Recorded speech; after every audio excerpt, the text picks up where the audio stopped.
আজ রান্না করব চিংড়ি মাছ দিয়ে কচুরমুখী।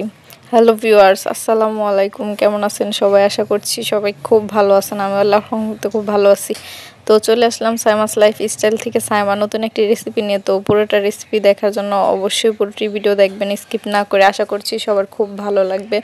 তো কারা কারা কচুরমুখী এভাবে খান অবশ্যই কমেন্টস করে জানাবেন। আমরা কিন্তু এভাবে খাই।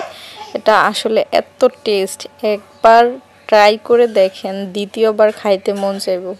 তো প্রথমে আমি কচুরমুখী ভালো মতো কেটে কুটে পরিষ্কার করে নিলাম এবং একটা প্যানে সিদ্ধ বসাই দিলাম। সিদ্ধ হয়ে গেলে এটা ভালো মতো একটু শিলপাটায় করে নিব, বেটে নিব। না বাটলেও হয়, এটা আসলে অনেক সময় কচুর উপর ডিপেন্ড করে। অনেক সময় এটা নরম হয়ে যায়, অনেক সময় হয় না। তো এটা দেখি আমার মনে হয়েছিল হবে না, সেজন্য একটু শিলপাটা বেটে নিছিলাম। তো এখন একটা প্যানে আমি পেঁয়াজ কুচি দিয়ে দিব। পেঁয়াজটা লাল হয়ে আসলে লবণ, দারুচিনি, এলাচ, লবঙ্গ, কাঁচামরিচ সব কিছু দিয়ে নিব। তো দেখুন কাঁচামরিচটা অ্যাড করে দিলাম। এখন এটা ভালো মতো কষিয়ে নিব। কষানো শেষ হলে চিংড়ি মাছটা অ্যাড করে দেবো। এই যে চিংড়ি মাছটা অ্যাড করে দিলাম। তো দেখতেই থাকুন।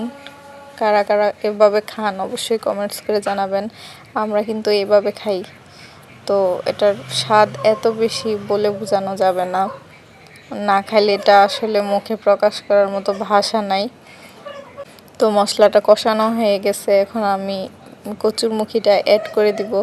তো দেখুন আসলে এটা আমি আজকে মরিচের গুঁড়ি দেই নাই, কারণ আজকে শুধু কাঁচামরিচ দিয়ে রান্না করব, সেই জন্য কালারটা একটু অন্যরকম আসছে।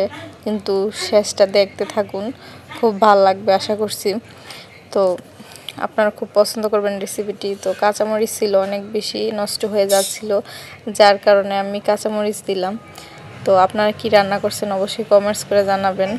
আমি আসলে রান্না বান্না সময় মতো হচ্ছে না, কারণ খুব ক্লান্ত। সকাল 6টা থেকে অফিস করছি, ভিডিও সময় মতো দিতে পারতেছি না।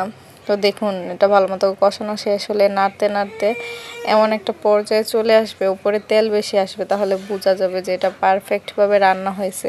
তো রান্না শেষ পর্যায়ে আমি একটু জিরে গুঁড়ো দিয়ে নেব, তারপর আমি উঠে নেব। তো দেখুন রান্না প্রায় শেষের দিকে, এখন আমি একটু জিরে গুঁড়ো দিয়ে এটা নেড়ে চেড়ে কিছুক্ষণ পর উঠিয়ে নেব।